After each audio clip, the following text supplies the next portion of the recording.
weeks of Chemistry at a Glance with Mr. Philip Mama.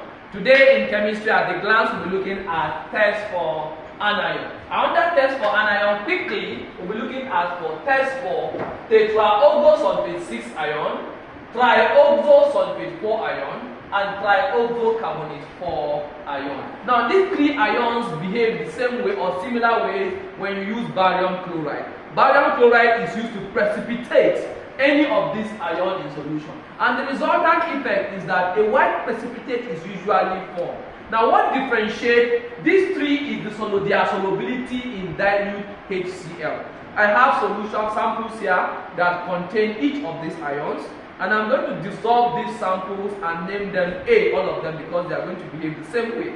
In conclusion, I will be differentiating tetraoxosulfate 6 from trioxosulfate 4 and trioxocarbonate 4. So follow me as I will carry out my experiment. First of all, I will take a quantity of this into a test tube, and I will take the quantity of this also into a test tube, and finally I will take a quantity of this into a test tube.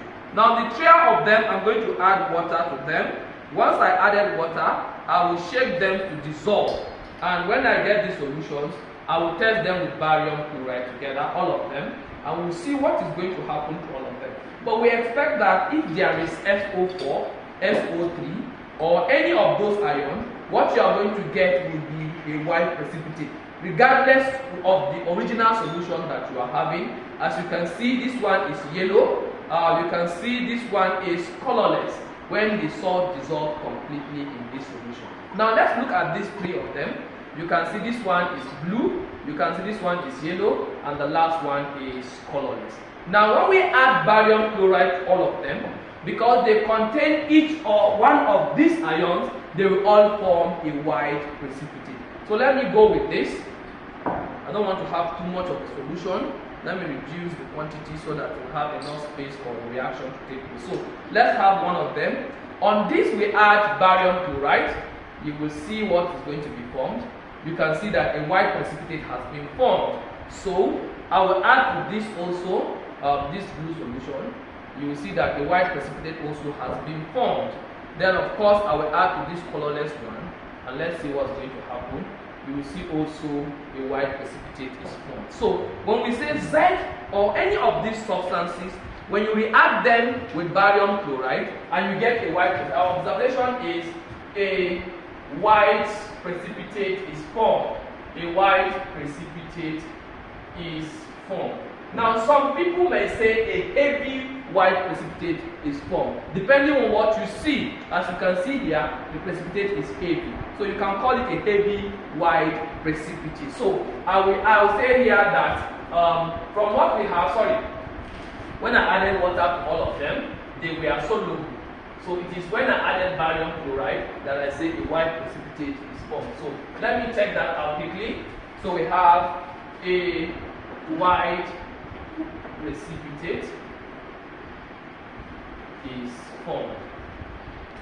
Now here we say A is soluble in water. Please do remember that you can always identify the color of solution that is formed. It can be pale blue, it can be brown, it can be yellow. So here we can just say that A is soluble in water. A is soluble in water. But here we can say SO4 2 minus comma, SO3 2 minus comma, CO3 2 minus present.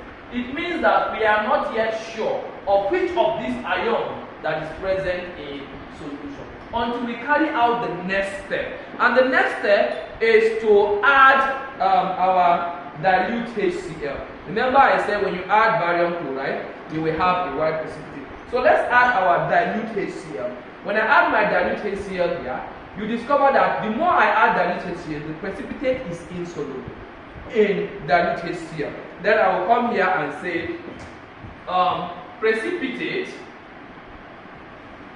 is insoluble in dilute HCl. Now at this point, it is only this ion that can behave like that. Tetraoxosulfate 6 solution, barium tetraoxosulfate 6 is insoluble in dilute HCl. So we can now say SO4 2 minus is confirmed.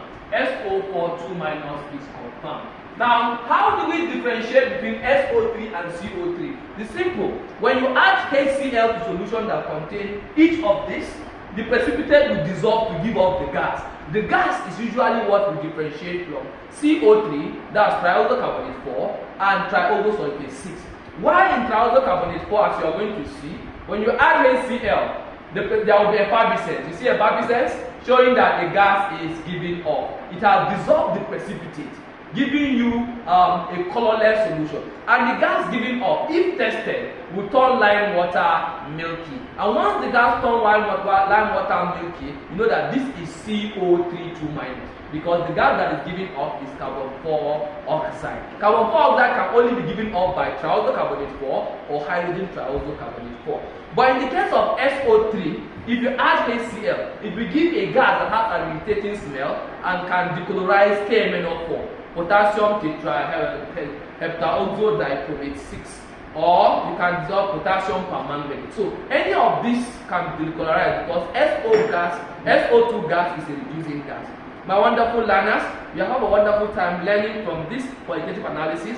I hope that you can follow me. If you like this content, you can share it to your friends so that they can learn from it. Now also like and make comments. Your comments will be really appreciated, and of course I will give you feedback if you have questions regarding to this experiment. Thank you, have a good day and keep learning.